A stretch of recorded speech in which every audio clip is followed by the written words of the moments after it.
Hello YouTube. In this video I want to pose a few questions. Were the Russians in ancient Mexico?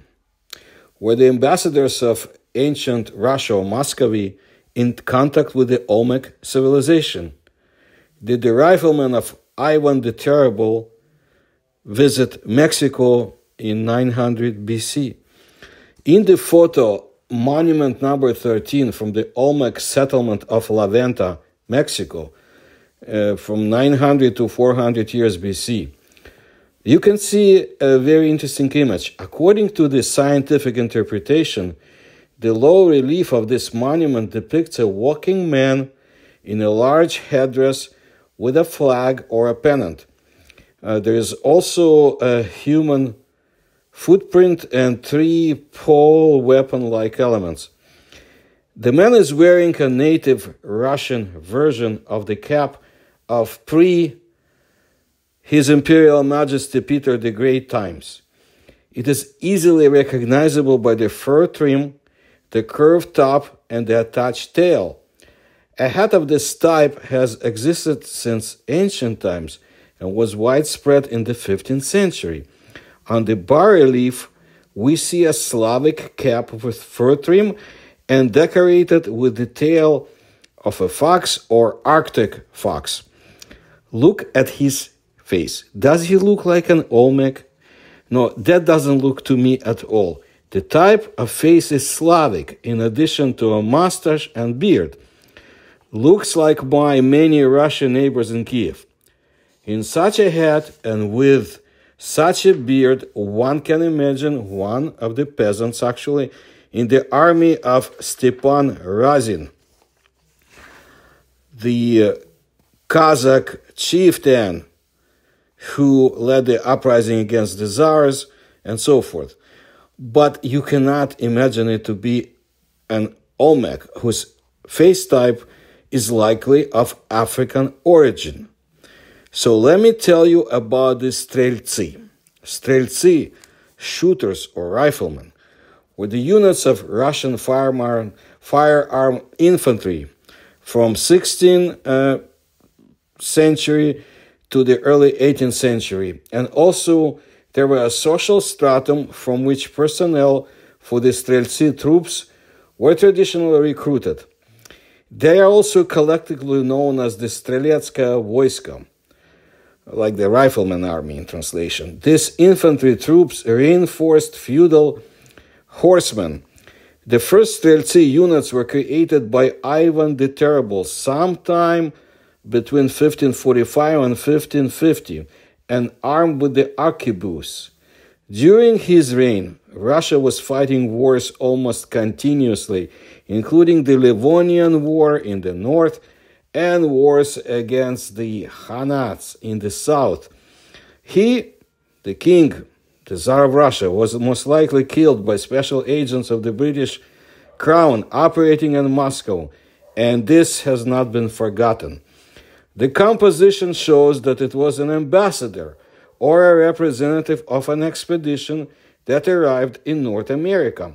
In his left hand, he holds a flag, although it may be a cold weapon, something like a berdish, which the Russian Streltsy were armed with. A berdish is a type of pole arm used from the 14th to 17th centuries in Europe, ultimately a descendant of the medieval sparth or Danish axe. The berdish proper appears around 1400 AD, but there are numerous medieval manuscripts that depict very similar weapons beginning around 1250 AD, but not 900 BC.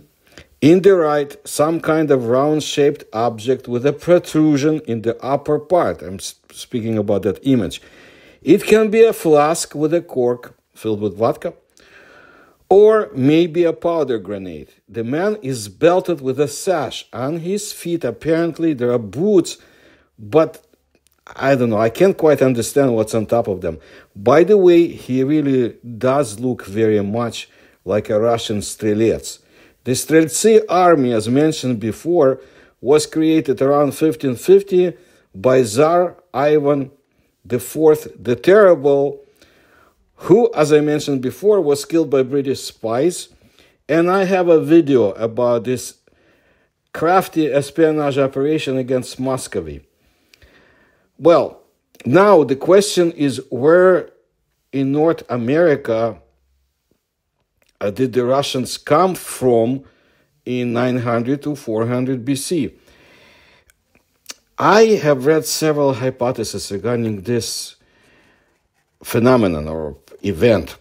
The first and most logical is that historical dating does not correspond to the real history of the world at all. Thousands, hundreds of thousands, millions of non-existent histories of the development of human civilization have been added to the history, and they say they're fake.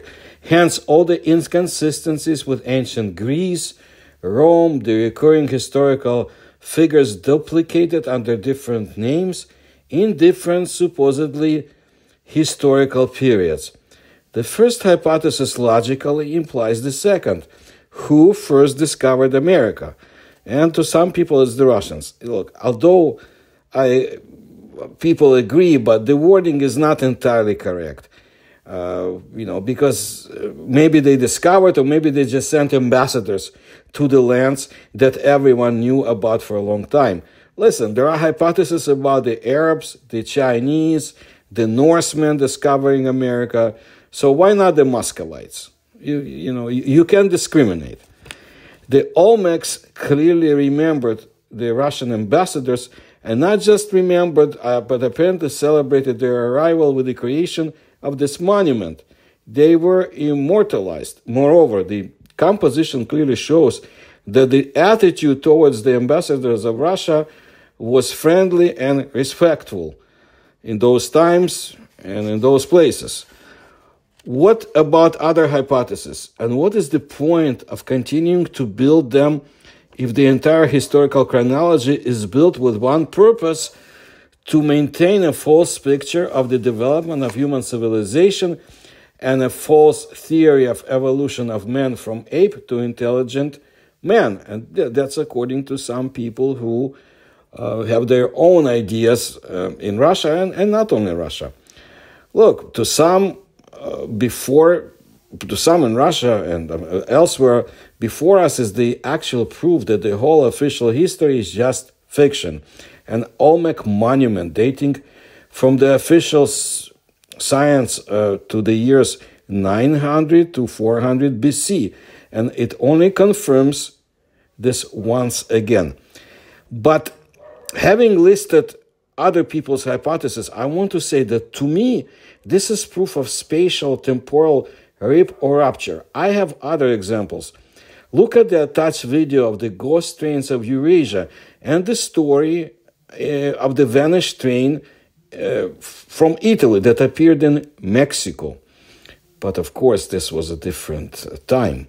Nevertheless, there have been other examples. So assuming we're dealing with the Russian medieval soldier who wound up in the past and thousands of miles from Muscovite, we have an explanation.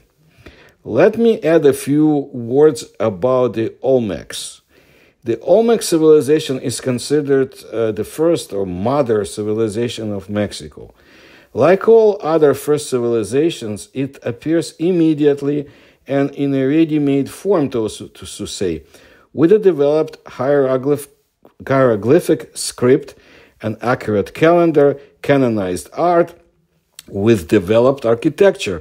According to the ideas of modern researchers, the Olmec civilization arose around the middle of the second millennium BC and lasted for about 1,000 years. The main centers of this culture were located in the coastal zone of the Gulf of Mexico on the territory of the modern state of Tabasco and Veracruz.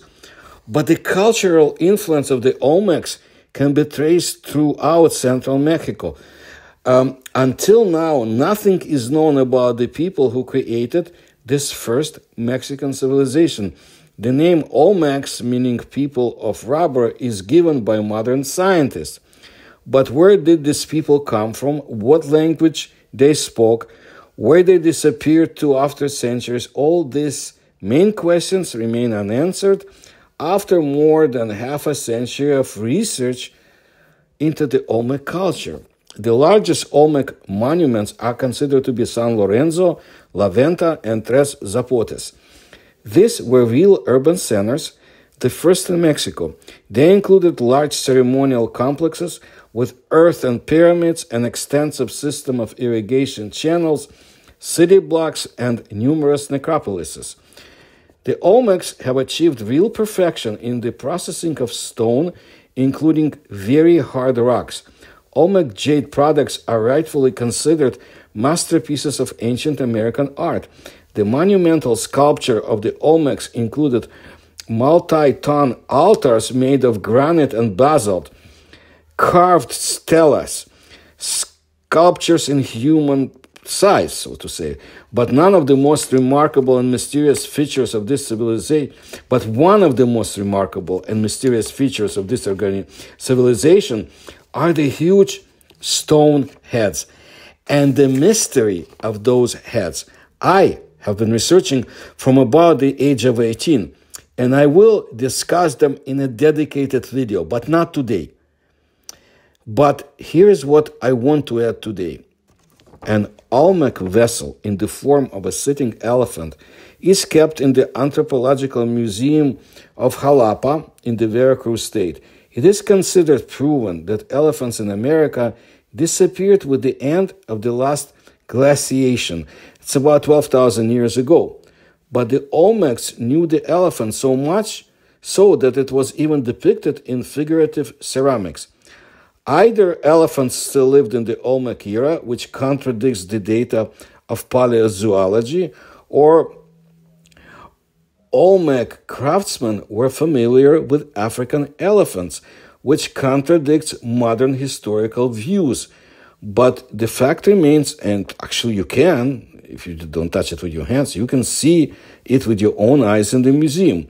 Unfortunately, academic science diligently bypasses such absurd trifles. So, did the Olmecs know time travel? Or was there a portal in ancient Mexico, and so not ancient one, that allows for living organisms to enter it from other eras and geographical locations? Such are the questions, and they're very interesting to me, and I will continue my research. If you can support my research and its many directions, you can do so through the use of PayPal or Patreon, and there are indications on how to do so in the description to this video, and I'll bring you more of my research in the future videos from Eurasia, from Africa, from the Americas, and I thank you for your attention to my work. Please subscribe to my channel and please tell others and like my videos.